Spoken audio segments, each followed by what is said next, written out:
नमस्कार, मैं हूं सिकता देव।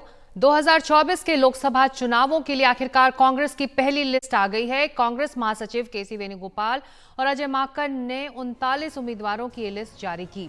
लिस्ट से पहले कांग्रेस की गारंटियों का भी जिक्र किया गया। हालांकि इस सूची में कई नाम पहले से अपेक्षित थे। सूची में 15 सामान्य श्रेणी के उम्मीदवार हैं और 24 SC/ST और OBC उम्मीदवार।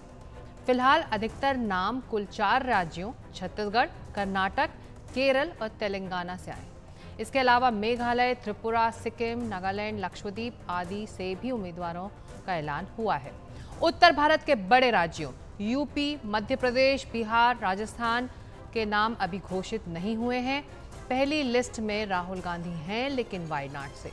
अमेठी पर कोई ऐलान नहीं हुआ। प्रियंका गांधी के रायबरेली से लड़ने की चर्चा है, लेकिन अभी उनके नाम की सूची नहीं सामने आई है। जाहिर है कांग्रेस ने उन सीटों पर सूची तय कर ली है जहां से कोई विवाद या तालमेल का सवाल नहीं था। अगली लिस्ट ज्यादा मुश्किल होगी, लेकिन असल में नजर उन्हीं पर होगी। फिर भी हर सूची कुछ कहती है और यही है आज चर्चा का मुद्दा। हमारे साथ 2 वरिष्ठ पत्रकार विनोद शर्मा और निर्मल पाठक, आप दोनों का स्वागत है NDTV इंडिया में। लेकिन इन दोनों के पास जाने से पहले हमारे सहयोगी अलग अलग राज्यों से हमारे साथ जुड़ रहे हैं। वीर राघव बेंगलुरु से, निहाल किदवई बेंगलुरु से, साथ ही प्रशांत दिल्ली से और जुल्फिकार रायपुर से। सबसे पहला सवाल प्रशांत आपसे, इस पहली लिस्ट से क्या अंदाजा लग रहा है? जिन राज्यों में तालमेल नहीं था, जिन राज्यों में कांग्रेस अकेले मैदान में उतर रही है, उनको एक तरह से सबसे पहले लोगों के सामने उतार दिया गया है।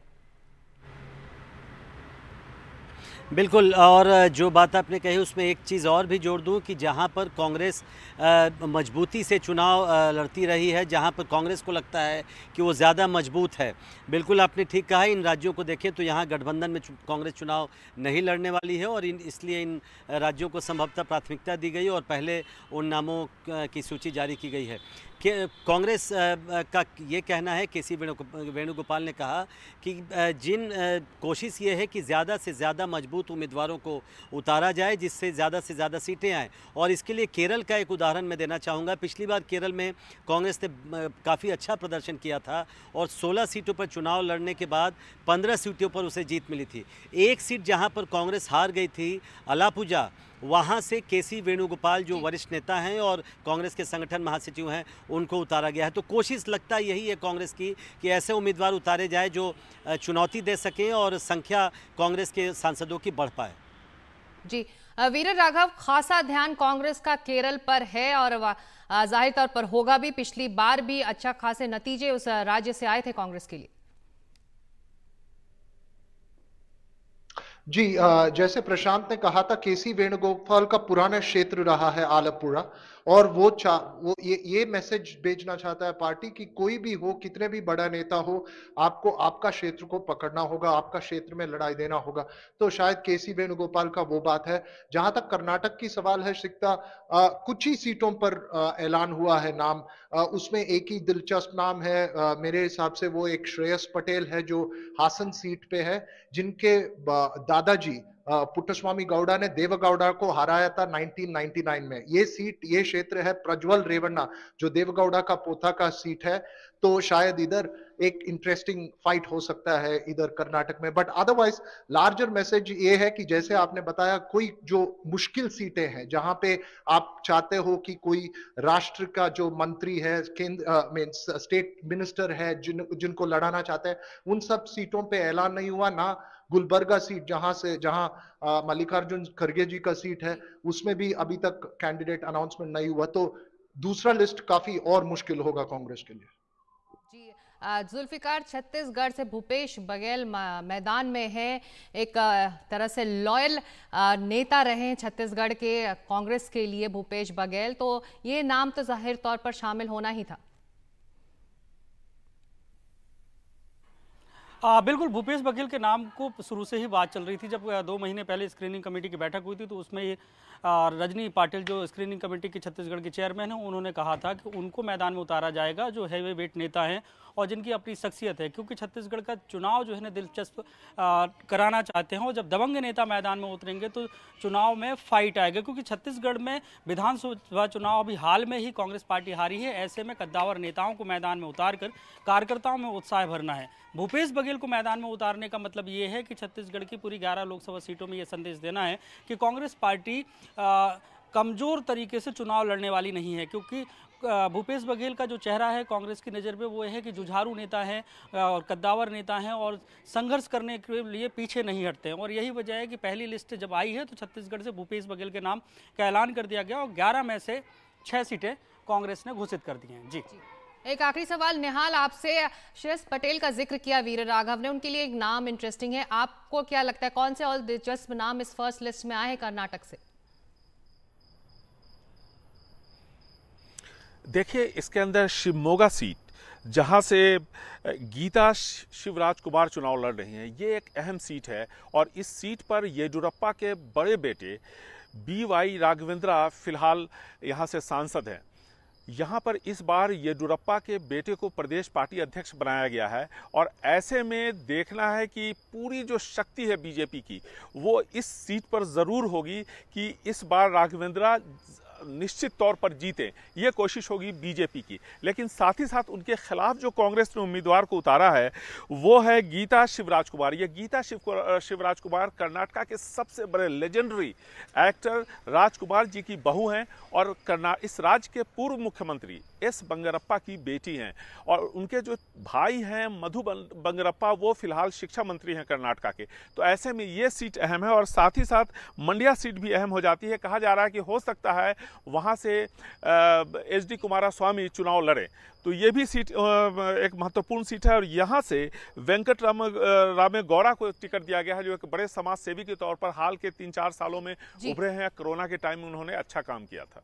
जी, तो ये तो पहली लिस्ट थी और जाहिर तौर पर जैसे कि आप सभी कह रहे हैं दूसरी लिस्ट ज़्यादा मुश्किल होने वाली है कांग्रेस के लिए नाम तय करने के लिए। शुक्रिया निहाल किदवई, जुल्फिकार, प्रशांत और वीर राघव इस अपडेट और चर्चा के लिए। हम सीधे चलते हैं हमारे दो मेहमानों के पास, विनोद शर्मा और निर्मल पाठक। विनोद जी, जैसा कि मैंने शुरुआत में कहा था हर लिस्ट कुछ कहता है, ये पहली लिस्ट जो कांग्रेस की आई है आपके लिए क्या कह रही है? कुछ ज्यादा नहीं कह रही, क्योंकि जो KBC में शुरू के सवाल होते हैं ना, ये कुछ वैसे ही जवाब है इसके कि ये जो आसान स्टेट्स थी जहां पर आसानी से नॉमिनेट कर सकते हैं अपने मेंबर्स। हम ज्यादा इंटरेस्टेड हैं ये जानने में कि क्या अशोक गहलोत इलेक्शन लड़ेंगे राजस्थान से। हम ज्यादा इंटरेस्टेड हैं ये जानने में कि अमेठी और रायबरेली से कौन इलेक्शन लड़ेगा। हम ये ज्यादा इंटरेस्टेड है जानने में कि महाराष्ट्र में कौन कौन मैदान में उतरेगा। देखिए, ये स्टेट्स हैं जहां पर कांग्रेस को ये अपॉर्चुनिटी है और चैलेंज भी है कि अपनी टैली पिछले इलेक्शन के मुकाबले में बढ़ा सके। सबसे बड़ा सवाल यह है कि क्या कांग्रेस जो 54-55 सीटें इसकी हैं उसको बढ़ा के 100 के करीब कर सकती है, क्योंकि उसी आंकड़े पे निर्भर करता है अंततः इस चुनाव का परिणाम कि क्या बीजेपी अपने 400 सीट के वादे को पूरा कर लेती है। 370, 400 एनडीए, 370 बीजेपी।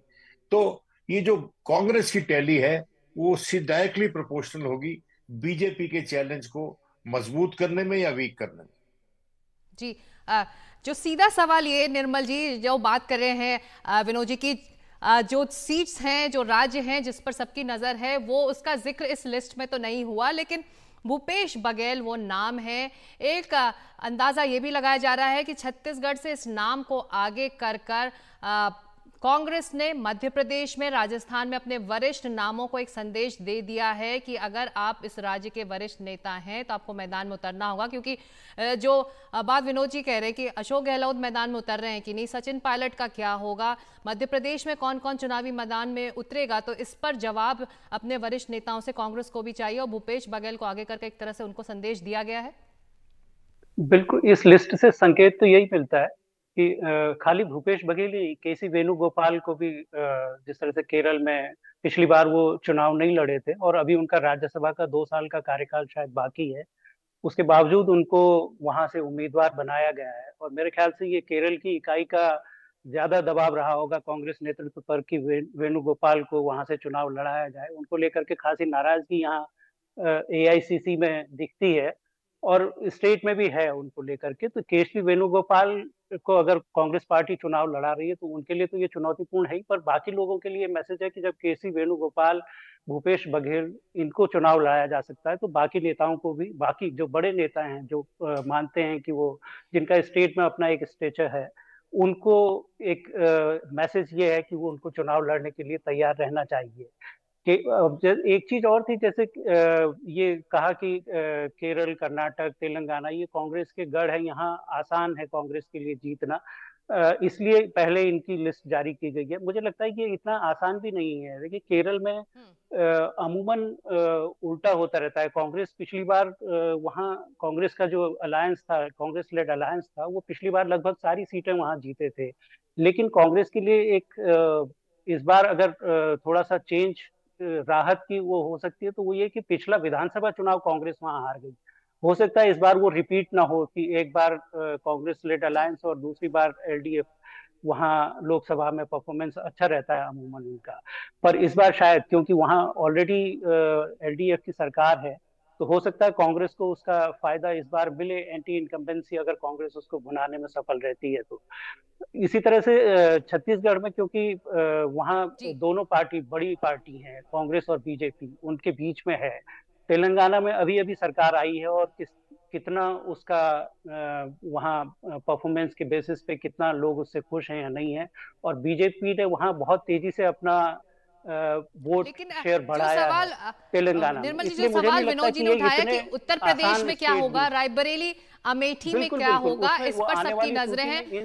आप दोनों के पास अंदर खाने की भी खबर रहती है। विनोद जी, क्या अंदाजा लग रहा है, अमेठी रायबरेली में कुछ फैसला हो पाएगा जल्द ही? सेकंड लिस्ट में कुछ नाम सामने आ सकते हैं, जो नामों की चर्चा हम सब कर रहे हैं? देखिए, मैं जब आसान कहता हूं तो रिलेटिव टर्म्स में कहता हूं। कोई भी इलेक्शन वैसे आसान नहीं होता। चलो ये बात विवाद का विषय है, इसको छोड़ दिया जाए। मेरा ये मानना है कि उत्तर प्रदेश में अंदर खाती कोई बात की जरूरत ही नहीं है। अगर उत्तर प्रदेश में राहुल गांधी और प्रियंका गांधी नहीं उतरते हैं मैदान में, हाँ। तो जो उद्देश्य इनका और बड़े नेताओं को मैदान में उतारने से उपलब्ध होता, वो डिफीट हो जाए। आप अशोक गहलोत को लड़वा रहे हैं, आप भूपेश बघेल को लड़वा रहे हैं, हो सकता है आप पायलट को भी लड़वाएं, तो आप स्वयं क्यों नहीं लड़ेंगे? तो किसी भी नेता को प्रथम पंक्ति से लीड करना पड़ता है। इसमें रिस्क हो सकता है इन दोनों के लिए, लेकिन जो राजनीति में रिस्क लेने को तैयार नहीं है, उसके लिए राजनीति पे जगह बनती नहीं है। तो मेरा यह मानना है कि इन दोनों को मैदान में उतरना पड़ेगा। इनकी फैमिली की ट्रेडिशनल सीट्स है। राहुल गांधी को अमेठी से लड़ना पड़ेगा, प्रियंका गांधी को रायबरेली से लड़ना चाहिए, मैं मानता हूं। और अगर ये नहीं लड़ेंगे तो हतोत्साहित होगी इनकी पार्टी, तमाम लोग हतोत्साहित होंगे, इनको वहां से लड़ना पड़ेगा। अब देखना यह है कि महाराष्ट्र में जो अभी हाल ही में जो पलायन हुआ पार्टी से, उसके बाद कौन, नाना पटोले जो हैं, वो क्या जादू दिखा पाते हैं। देखिए, नाना पटोले के कारण ही अशोक चव्हाण चले गए छोड़कर पार्टी महाराष्ट्र में। जैसा तो आप कह रहे हैं कि ज्यादा चैलेंजिंग, विनोद जी मैं आपको यही रोक रही हूँ, आप जैसा कि आप दोनों मान रहे हैं कि जो सेकंड लिस्ट होगी वो ज्यादा चैलेंजिंग होगी नेतृत्व के लिए, नामों को तय करने में और ये फैसला लेने में कि कौन किस मैदान से कहां से उतरेगा, कौन सा उम्मीदवार कहां से मैदान में होगा। तो फिर लौटेंगे इस चर्चा पर। फिलहाल आज इतना ही वक्त था। विनोद शर्मा, निर्मल पाठक, आप दोनों का शुक्रिया। वक्त एक छोटे से ब्रेक का है, ब्रेक के बाद हम लौट रहे हैं।